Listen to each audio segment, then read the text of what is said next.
안녕하세요. 인성서 위드성서 여정의 바라키입니다.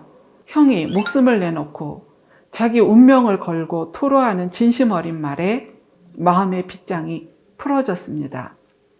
20년도 훨씬 전에 스캠으로 형들을 찾아 나섰었죠. 그랬다가 도탄에서 거의 강도대로 돌변한 형들에 의해서 이집트로 팔려온 요셉이 이제 비로소 진짜 형들을 찾게 되었습니다. 이제야 형들을 발견했습니다. 그 형들에게 저예요, 요셉이에요, 형들의 아우 요셉이라고 밝힙니다. 그러나 형제들은 요셉 앞에서 너무나 놀라 그에게 아무 말도 못합니다. 요셉은 형들에게 나에게 가까이 오십시오 하고서는 그들이 가까이 오자 다시 말합니다. 내가 형님들의 아우 요셉입니다. 형님들이 이집트로 팔아넘긴 그 아우입니다. 라고 합니다. 형님들이 이집트로 팔아넘긴 그 아우라는 말에 바로 그 말에 형들은 기겁을 했을 것입니다. 하지만 이 말은 요셉이 반드시 해야 했던 말입니다. 요셉이 자신도 모르게 마음이 열렸고 인사를 하지만 이 사실을 없던 것으로 치고 나갈 수는 없습니다. 아마도 형님들이 이집트로 팔아넘긴 그 아우라는 말에 요셉이 살아있어서 반갑기보다는 그가 이집트 재상이라서 다행이라기보다는 그들이 한 행실이 너무도 분명하고 크게 떠올라 경악하는 얼굴을 보였을 것 같습니다. 그들이 걱정했던 대로 하느님께서 그들이 한 일을 지금 만천하에 드러나게 했습니다. 그것도 당사자의 입을 통해서 말입니다. 베냐민은 더더욱 놀랐겠죠?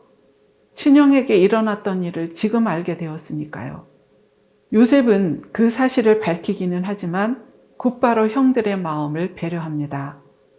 유다의 말을 통해 그들의 지금의 마음을 확인하기도 했지만 지금 그들이 질겁하는 얼굴도 보았고 그동안 여러 번 형들이 자책하는 말들을 듣기도 했기 때문일 것입니다. 요셉은 자신을 팔아넘겼다고 괴로워하지도 자신들에게 화를 내지도 말라고 말해줍니다. 하느님이 하신 일이라고 말해줍니다. 요셉의 말로 한번 들어보겠습니다. 이제는 저를 이곳으로 팔아넘겼다고 해서 괴로워하지도 자신에게 화를 내지도 마십시오. 우리 목숨을 살리시려고 하느님께서는 나를 여러분보다 앞서 보내신 것입니다. 이 땅에 기근이 든지 이태가 되었습니다. 앞으로도 5해 동안은 밭을 갈지도 거두지도 못합니다.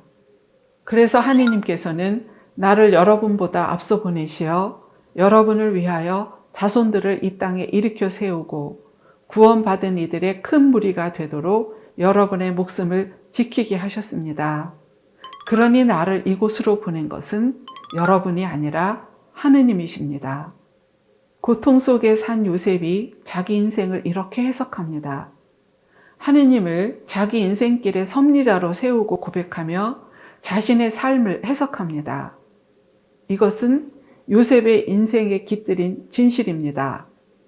그렇게 하느님께 의탁하고 하느님의 도움 아래 살고 있음을 알고 있다 할지라도 동시에 형제에게 미움받아 팔리고 아버지와 형들, 동생과 함께 사는 삶을 빼앗기고 고향 땅에서 뿌리 뽑혀 살았던 세월이 고통스러웠다는 것도 또 하나의 진실입니다. 그 고통이 목 놓아 우는 것으로 터져 나왔던 것이지만 요셉은 이 해석으로 하느님 앞에서 통합한 이 두 진실을 형제들에게 열어 보입니다. 그리고 그 다음 일을 말합니다. 하느님께서 나를 파라오의 아버지로 그의 온 집안의 주인으로 그리고 이집트 온 땅의 통치자로 세우셨습니다. 그러니 서둘러 아버지께 올라가 아버지의 아들 요셉의 말이라 하고 이렇게 전하십시오. 하느님께서 저를 온 이집트의 주인으로 세우셨습니다. 지체하지 마시고 저에게 내려오십시오. 기근이 아직도 5해나 계속될 터이니 제가 그곳에서 아버지를 부양해 드리겠습니다. 그러면 아버지와 집안 그리고 아버지께 딸린 것들이 궁핍해지지 않을 것입니다. 기근이 아직 5해나 계속될 것이라고 하니 요셉은 지금 39세입니다.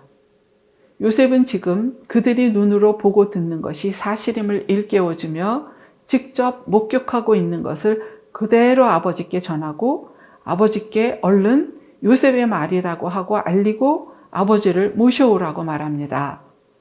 지금 형님들은 내가 여러분에게 직접 말하고 있는 것을 내 아우 베냐민과 함께 바로 눈으로 보고 있습니다. 내가 이집트에서 누리는 이 영화와 그 밖에 무엇이든 본대로 다 아버지께 말씀드리십시오. 서둘러 아버지를 모시고 이곳으로 내려오십시오. 그러고 나서 요셉은 자기 아우 베냐민의 목을 껴안고 웁니다. 베냐민도 그의 목을 껴안고 웁니다. 같은 어머니의 아들들인 두 형제가 애틋하게 껴안고 웁니다. 함께 우는 것은 아주 소중하고 큰일입니다. 둘의 마음이 하나가 되고 함께 우는 가운데 상처와 서름이 씻겨 내려갑니다. 요셉은 형들과도 하나하나 입을 맞추고 그들을 붙잡고 웁니다. 지금 완전히 높고 절대적인 강자이지만 피해자이기도 한 요셉이 형들을 하나하나 다 껴안고 입을 맞추며 인사합니다. 그들 형들에게는 중요한 다가옴이고 접촉이었을 것입니다. 누군가가 대표로 받을 일이 아니었습니다. 하나하나가 다 요셉의 포옹과 입맞춤 인사를 받아야 했고 요셉이 그것을 합니다. 그제야 형들은 요셉이 자기 자신에게도 인사했고 자기도 받아들여졌다는 생각에 마음이 놓여 그와 이야기할 수 있게 됩니다. 이 장면이 있기 위해서는 형제들의 뉘우침과 마음의 변화, 또 자신의 인생을 담보로 사랑을 표현해준 형제, 그리고 그 진심을 듣고 과거를 덮을 수 있는 형제의 마음이 있어야 했습니다. 무엇보다도 폭력을 당한 요셉이 자기를 지켜주고 보호한 하느님 안에서 일어서고 자기 인생길을 수용하고 통합하는 일이 먼저 있어야 했고 그 일이 일어났기에 가능한 일이었습니다. 이들은 이렇게 서로가 형이고 아우임을 다시 깊이 자각하며 또 그들의 인생길을 가게 됩니다.